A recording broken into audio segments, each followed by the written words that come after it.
Hello guys, my name is Elias Chavez and today I'm going to explain the Opium War and how it changed both Britain and China.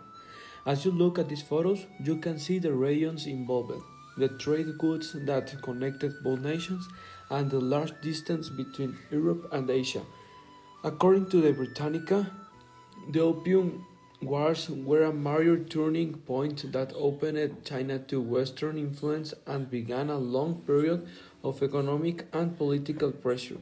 Understanding these events help us see how colonial power shaped global history. In these photos, as you can see, China produced valuable goods such as tea, silk, and porcelain. These products were extremely popular in Britain. However, China only accepted silver as a payment. According to Britannica, this caused a huge trade imbalance, which was a major problem for Britain in the 1800s. To fix this imbalance, Britain found another product to sell to China: opium. In these images of opium crates and British ships, you can see how the drug became part of the trade system. According to the National Archives of the UK, the British East India Company grew large amounts of opium in India and smuggled it into China, even though the drug was illegal there. Soon, millions of people in China became addicted. Chinese officials grew worried about the social and economic damage caused by addiction. According to historian Hulda Lovell, commissioner in Ling Su Sexu, wrote letters to Queen Victoria asking for the drug trade to stop. When Britain ignored him, he ordered the destruction of more than 20,000 chests of opium in 1839. As you can see in these photos, this act was China's attempt to protect its population. Britain reacted with force. They used Ling's action as a reason to send warships and demand free access to China's market. This shows how the imperial power wanted not just trade, but control of markets, ports, and political influence in China. In these battle photos, as you can see, the war was extremely unequal. According to Britannica, Britain was modern steam-powered ships, advanced cannons, and well-trained soldiers. China still relied on traditional wooden ships, outdated weapons, and older military strategies. Because of this huge difference, Britain won many battles quick. Chinese forces were destroyed, major ports were taken, and the Qing government couldn't defend its coast. After suffering several defeats, China was forced to sign the Treaty of Nanjing in 1842. In these photos of the treaty signing, you can see how the agreement favored Britain.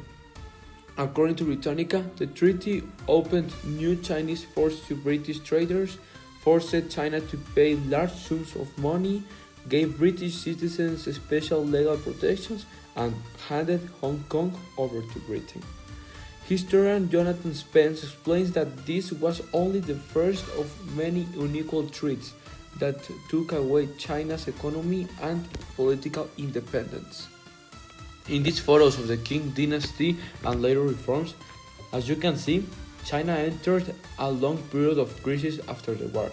According to BBC News, rebellions increased, the government lost the trust of the people, and foreign nations kept gaining more influence. China tried to modernize its army and economy, but the changes were slow and often blocked by old traditions. Hong Kong became one of the strongest symbols of this colonial period. As you look at these photos of Hong Kong under British rule, you can see how different it became from the rest of China. According to the BBC News, Hong Kong stayed under British control for more than 150 years, until it was returned to China in 1997. This long period of foreign control is part of what many historians call China's century of humiliation.